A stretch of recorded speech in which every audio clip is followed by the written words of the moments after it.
Galatians chapter 3 verse 6. Just as Abraham believed, and it was counted to him as righteousness.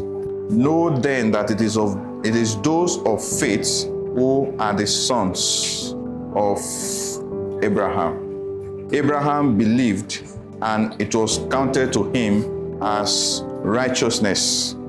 It was not Abraham's obedience that made him righteous before God.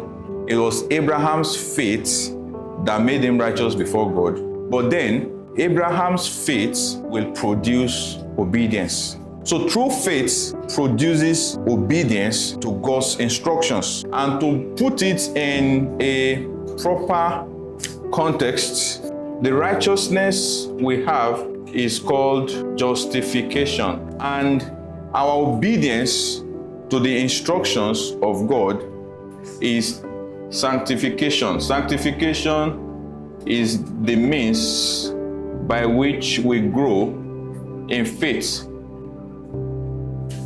Sanctification is an ongoing thing in the life of a believer, a process whereby God conforms us to the image of His Son. God molds us.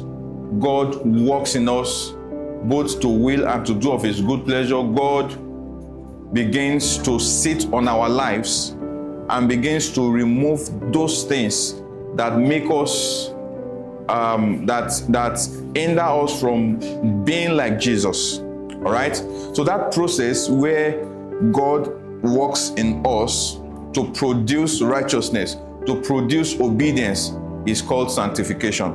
Sanctification does not come before justification. It is justification that produces sanctification. Justification is being right or being made right with God. When you are made right with God, it is called justification. That process is called justification. And the only way a person can be made right with God is through faith in Christ. All right? So faith in Christ is what gives us justification. Obedience to God's commandment is what gives us sanctification. Sanctification does not come before justification.